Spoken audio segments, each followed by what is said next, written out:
Hai, terima kasih sudah memilih materi pembelajaran ini. Apabila ada pertanyaan seputar materi, bisa langsung komen atau dapat daftar bimbel melalui contact person yang ada di Instagram ya. Nah, teman-teman jangan lupa untuk like dan subscribe. Let's educate in integrity and enjoy learning. Oke, jadi ini tentang teori produksi, intinya short run dan juga long run. Kita bicara lagi soal biaya produksi. Kalau diingat-ingat lagi, biaya implisit sama eksplisit. Kalau biaya implisit ini biaya yang tidak benar-benar dikeluarkan. Kayak contohnya kemarin itu, misalkan kita mau kerja atau mau kuliah. Kalau kerja itu kita bisa dapat uang misalkan 10 juta. Kalau kuliah kita nggak dapat uang kan otomatis. Nah, karena kita memilih buat kuliah, kita kehilangan kesempatan buat dapat 10 juta kita bekerja. Nah, itu namanya biaya implisit. Sedangkan kalau biaya eksplisit itu kita benar-benar keluarkan. Misalkan kita produksi kue, bahan-bahan kuenya, tepungnya, kayak gitu-gitu itu biaya yang benar-benar kita keluarkan. Kita kan keluar biaya. Nah, yang penting di sini adalah short run dan juga long run. Jadi yang jangka pendek ini short run, yang jangka panjang itu adalah long run. Bedanya apa short run dan juga long run? Kalau short run itu kondisi di mana biaya ada yang tetap dan ada yang berubah. Jadi ada yang namanya fixed cost, ada yang namanya variable cost. Variable cost. Lalu juga apa kapasitas produksi itu tetap. Produksi tetap. Jadi kalau misalkan ada kata fixed plan itu bukan plan tanaman ya, tapi pabrik. Jadi kapasitas produksinya tetap pabriknya ya segitu-segitu aja, kayak gitu jangka pendek. Terus perusahaan tidak dapat perusahaan tidak dapat keluar masuk industri seenaknya. Industri seenaknya. Sedangkan kalau misalkan di jangka panjang itu semua biaya dapat berubah alias yang ada itu variable cost. Nggak ada yang namanya fixed cost lagi kalau misalkan di jangka panjang. Dan kalau di long run itu perusahaan bisa adaptasi untuk keluar masuk pasar. Adaptasi keluar masuk pasar. Jadi perusahaan sudah bisa adaptasi nih. Kalau jangka pendek kan perusahaan kayak ya udah nggak bisa kerjain itu aja, nggak bisa keluar masuk industri. Kalau jangka panjang perusahaan udah bisa adaptasi. Oh udah nggak menguntungkan di sini aku keluar. Oh atau menguntungkan kerja ini aku masuk ke industri ini itu. Nah paling ciri khas khususnya ya ini ada fixed cost, variable cost. Kalau di short run, kalau di long run sudah variable cost aja nggak ada fixed cost. Kita masuk dulu ke biaya yang jangka pendek. Biaya jangka pendek ada total fixed cost. Fixed cost itu apa? Biaya tetap. Biaya tetap itu adalah biaya yang tidak berpengaruh. Biaya yang tidak berpengaruh terpengaruh oleh jumlah output produksi. Jadi meskipun nggak ada produksi pun dia tetap keluar biaya itu. Contohnya adalah biaya sewa gedung. Jadi meskipun kita nggak produksi, kita kan tetap bayar sewa gedung ya kalau misalkan kita udah kadung sewa kayak gitu. Nggak peduli kamu apakah produksi atau enggak ya, kamu tetap bayar fixed cost biaya tetap segitu. Sewa gedung 1 juta ya 1 juta, nggak mungkin 1 juta. Sewa gedung 20 juta ya 20 juta kayak gitu. Kalau total variable cost itu biaya yang bergantung dengan kegiatan produksi output. Jadi kalau misalkan semakin banyak produksinya, biayanya juga bertambah. Contohnya apa? Contohnya adalah biaya bahan baku, kayak gitu-gitu. Paling gampang contohnya biaya bahan baku. Misal kita mau buat 2 kue, ya bahannya kan nambah, biayanya juga nambah. Kalau misalkan mau buat 100 kue, ya biayanya dikalikan dari 100 kue, biaya 100 kue, maka biayanya akan bertambah. Sedangkan kalau total fixed cost ditambah total variable cost. Nah, ini kan dari segi sifatnya total. Nah, kalau misalkan dia sifatnya per unit, sifatnya dia dibagi sama key. Key ini key output. quantity outputnya. Kalau AFC berarti average fixed cost ya T, FC dibagi quantity. AVC berarti ini T, VC total variable cost dibagi sama quantity. Nah, kalau average total cost bisa dua, bisa TC dibagi Q yang ini, atau FC ditambah AVC, itu juga sama. Terus marginal cost. Marginal cost itu apa? Marginal cost itu adalah tambahan biaya ketika kita kan marginal kan tambahan tuh, cost biaya, tambahan biaya ketika produksi satu unit output tambahan, satu output tambahan. Nah, makanya dia delta TC dibagi dengan delta Q. Atau juga DTC per DQ juga ya. Jadi kalau TC kayak biasanya 2x kuadrat minus 2x. MC-nya tinggal diturunin aja. 2-nya yang dipangkat ini turun ke depan. Jadi 2 kali 2 kali X pangkat 1 minus 2. Jadi 4X minus 2. Kayak gitu. MC marginal cost. Lalu lagi, ini kalau cara penghitungannya gimana? Kalau TC ya TFC ditambah TVC ditambah. AFC dapatnya dari mana? Ya sesuai tengah-tengahnya F berarti ya TFC ini dibagi sama quantity. 100 bagi 1 100, 100 bagi 2 50 kayak gitu. AVC ya lihatnya dari TVC. 60 bagi 1 60, 85 bagi 2 42 setengah kayak gitu. ATC ini bisa dari 2, bisa dari TC dibagi Q atau dari AFC tambah AVC sama aja. Ini 100 ditambah 60 dapat 160, 50 ditambah 42 setengah dapat 92 setengah dan seterusnya. Sedangkan kalau marginal cost ini adalah selisih dari TC. Nih. 100 ke 160, 60. 160 ke 185 berapa? 25. 185 ke 205, 20. Gitu. Cara hitungnya kayak gitu. Itu biaya jangka pendek. Nah, kita masuk dulu ke biaya secara total. Harusnya kalau yang tadi soal konsep ini kalian paham. Kalau biaya secara total itu ada 3. TFC, fixed cost, total variable cost, sama total cost. Yang pertama dulu TFC. TFC itu selalu akan berbentuk horizontal seperti ini karena sifatnya fix tetap. Nah, dia tidak dimulai dari nol. Kenapa? Karena misalnya kita bayar sewa pun, misalkan kita nggak produksi pun, kita tetap bayar sewa. Jadi startnya nggak dari nol. Biaya tetap ini tetap ada meskipun kita tidak produksi. Gitu. Nah, kalau kasus ini misalnya biaya sewanya 100 kayak gitu. Jadi startnya nggak dari nol pokoknya. Nah, yang kedua TVC. Kalau TVC ini startnya dari nol. Karena apa? Karena kalau misalkan dia nggak produksi ya berarti nggak ada variable cost yang dihasilkan kan. Kayak gitu ceritanya. Lalu kurva TC itu dimulai dari biaya 100. Berarti tandanya ini kan TVC. Kalau TC itu startnya selalu dari yang namanya TFC. Nih, perhatikan. TC startnya selalu dari TFC, kayak gitu. Karena TC itu kan TFC tambah TVC. TC sama dengan TFC tambah TVC. TVC. Nah, meskipun ini TVC-nya 0, TFC-nya tetap ada. Jadi TC sama dengan TFC, kayak gitu. Kalau di titik outputnya 0. Nah, jarak antara TC dan TVC itu selalu tetap.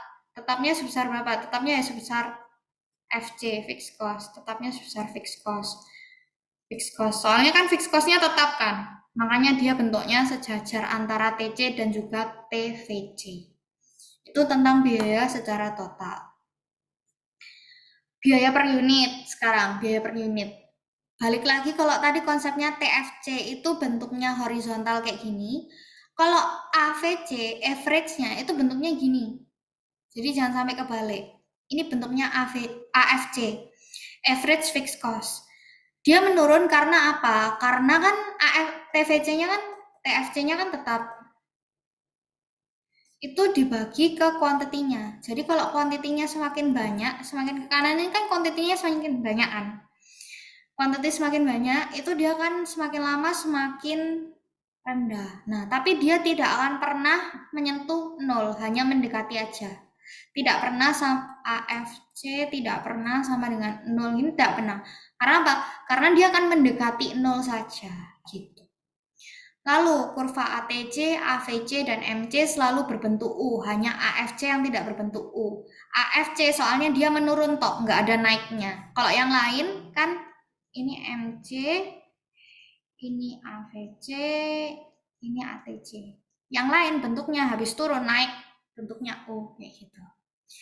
Nah, kalau MC itu bentuknya U kenapa sih? Karena ada the law of diminishing return. Ingat ya, kalau semakin lama marginal produknya, semakin banyak input yang kita tambahkan, marginal produk itu kan semakin berkurang. Nah, tambahan produk semakin berkurang, berarti kan semakin nggak efisien. Makanya biayanya dia naik. Makanya marginal cost-nya itu naik. Nah, apabila MC memotong ATC dan AVC, maka ATC dan AVC berada pada posisi minimum. Ini yang paling sering sih keluar. Jadi misalnya ya, ini MC, ini AVC. Nah, waktu MC motong AVC, ini adalah MC sama dengan AVC minimum.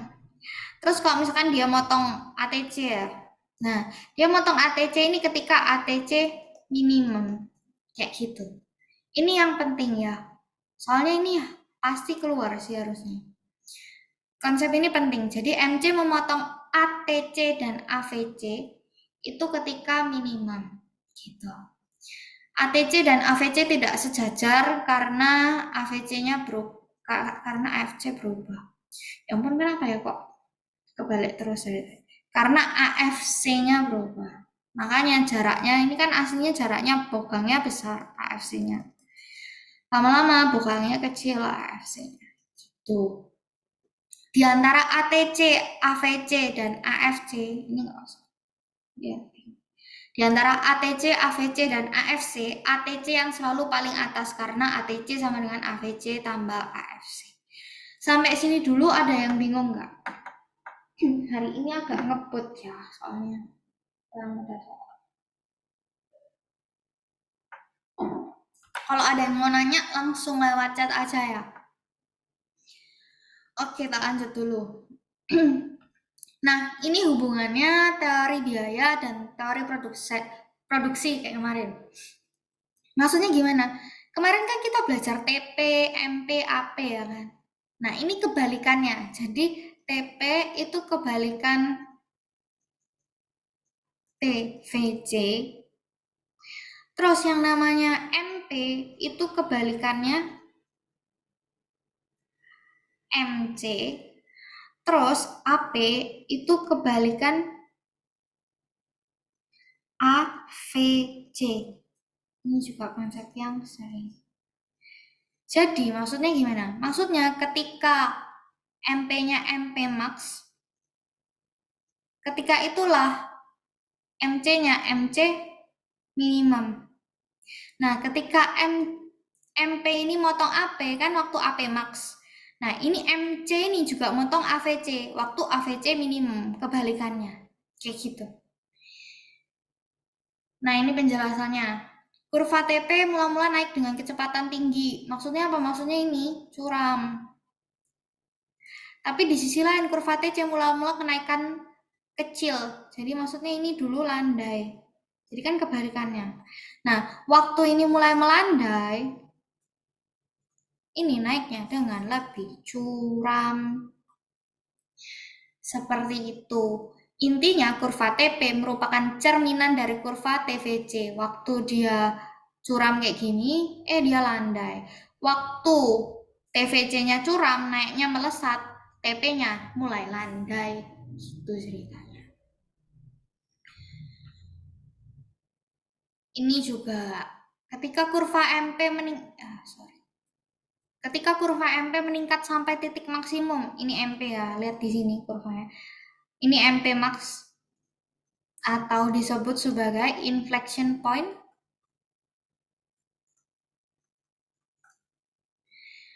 Hal ini menunjukkan pada saat penambahan output akibat penambahan input besar, biaya yang dikeluarkan dalam proses produksi kecil. Pokoknya dia di titik maksimal. Di titik ini dia MC-nya MC minimal. Terus setelah kurva MP mencapai titik maksimum, kurva MP menurun, dan setelah kurva MC mencapai titik minimum, kurva MC terus meningkat. Jadi habis ini maksimum dia turun, yang bawah habis turun dia naik. Intinya kayak gitu. Nah, boleh dibaca aja, ini nanti dibaca. Pokoknya intinya dia berkebalikan. Kayak tadi, kalau MP-nya puncak, MC-nya lagi minimum. Kalau misalkan MP motong AP di AP max, MC itu juga motong, tapi motongnya AVC ya, bukan AC, tapi AVC. Ini adalah AVC minimum. Kayak gitu. Ini yang lebih sering keluar, economies of scale. Jadi ini tentang long run average total cost. Jadi kalau misalkan economies of scale itu semakin banyak yang diproduksi, AC long run-nya semakin kecil. Ini economies of scale atau skala ekonomis. Jadi yang pertama, skala ekonomis itu AC-nya turun. Jadi biaya rata-ratanya turun meskipun kuantitasnya tambah besar. Misalnya di sini loh, skala ekonomis. Economies of scale. Jadi AC-nya dia itu semakin lama semakin turun. Meskipun kuantitasnya semakin lama semakin banyak. Nah, ini yang paling bagus. Alasan-alasannya kenapa? Ongkosnya efisien, harga inputnya turun, spesialisasi di bidangnya, makanya dia bisa efektif, terus dia bisa efisien. Itu economies of scale. Nah, kalau misalkan diseconomies of scale, itu yang mana? Itu yang ini. Ini yang diseconomies. Jadi AC-nya dia ngalamin kenaikan, AC naik seiring dengan bertambahnya output. Nah, long run average cost atau biaya rata-ratanya naik seiring dengan bertambahnya output. Itu kenapa? Ya mungkin karena DE pembagiannya belum baik, nggak efisien, harga inputnya naik, kayak gitu-gitu.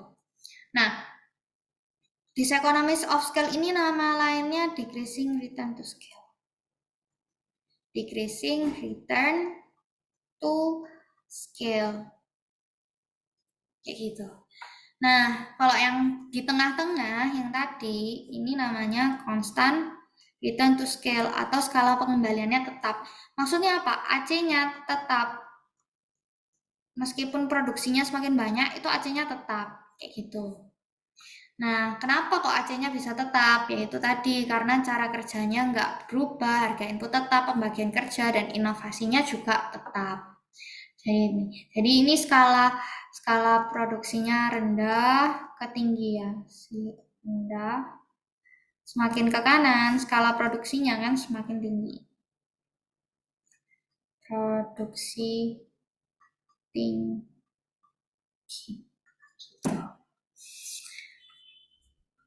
Nah, ini ceritanya. Gimana sih caranya kalau misalkan kita mau memperlebar economies of scale-nya?